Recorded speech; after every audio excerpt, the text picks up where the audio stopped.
Amazon has been struggling to get generative AI on Alexa, and they've been trying for a really long time, but they're really close to the finish line, and honestly, I can kind of see why it's been taking them a long time. I'm going to be talking about it in today's video. Let's get into it.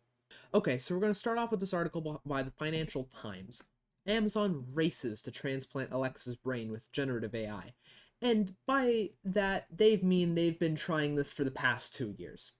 Now, to put it in perspective as to where Alexa is now and what they're trying to get it to do, I'm going to be talking about what Alexa can do now.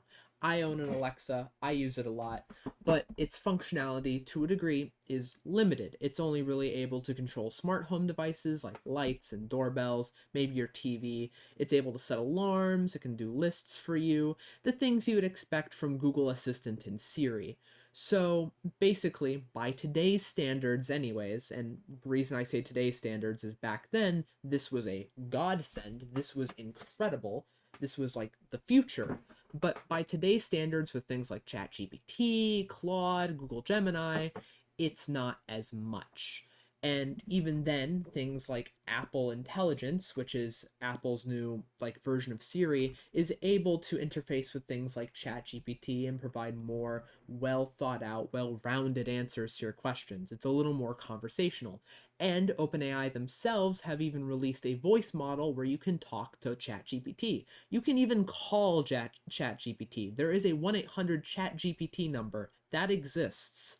So, putting it into perspective, Alexa nowadays just isn't that much. So what they want to do is they want it to be more conversational. They want it to be able to complete practical tasks. They want it to be like ChatGPT. But they're kind of struggling a little bit. But to a certain degree, I can see why, because they have really high ambitions. One high ambition is solving the problem of hallucinations or fabricated answers. Now, Amazon's own AGI lead says that they want hallucinations to be close to zero. That's just genuinely difficult. Now, if you don't already know the concept of an AI hallucination, it's basically when an AI large language model comes up with an answer just willy-nilly, and it happens often. It's just a fact of large language AI. It can come up with random answers that don't make any sense or aren't valid at all. It's just a fact of the matter. They want this to be close to zero. And yeah, that's just difficult, just due to the nature of how these models work. Getting it to not fabricate information is a Sisyphean feat. It is. So I commend them for trying to make a product that, even if they're really late on the delivery, is top notch, but they are going to be late on the delivery in the process.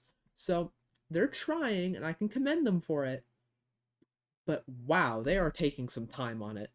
Another issue of theirs is the fact that Alexa needs to be able to call hundreds of third-party software and services, and doing that with AI is a little difficult. It only just became a recent development where we've been able to have AI control a computer on its own.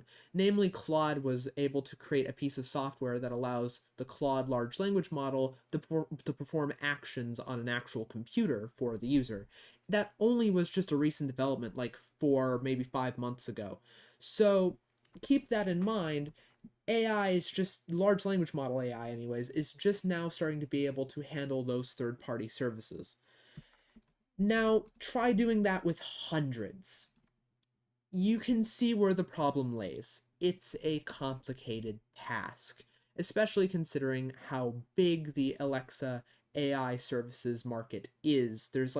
There's tons of different Alexa integrations. It will integrate with literally any piece of smart home equipment, your Ring doorbells, your television. It'll integrate with social media networks. It'll work with Spotify, iHeart Music, whatever you want. It will work with it. It works with Sirius XM, and nobody uses that nowadays. It works with everything.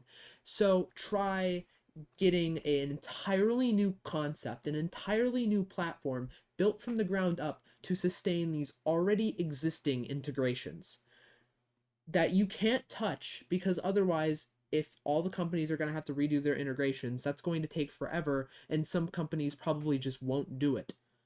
Again, I can see where the problem is in all of this. I see why they're taking so long, because it's difficult. What they want to do is difficult because there are billions and billions of requests a week for these third party services. So now you want to be able to make reliable actions happen at speed, but you need to be able to do it in a cost effective way. Yeah, I get their trouble here. This is hard.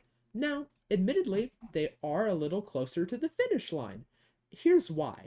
Amazon Nova Foundation models. This is their new LLM. You've probably never heard of it because they don't really advertise it really, but this is their new LLM, and it's not just an LLM, it is an entire multimodal model with text, image, and video input. It's able to do AI image generation.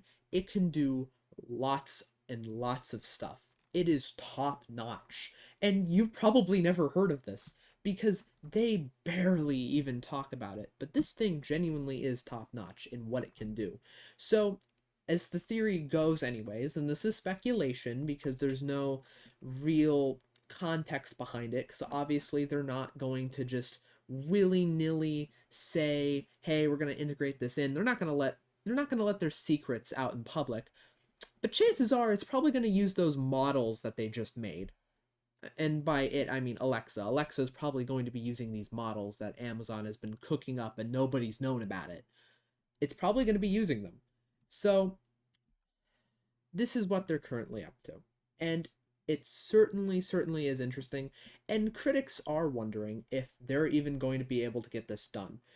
Heck, even a person who was a former machine learning scientist at Alexa and founding member of its conversational modeling team said publicly that Amazon had dropped the ball on becoming the unequivocal market leader in conversational AI with Alexa.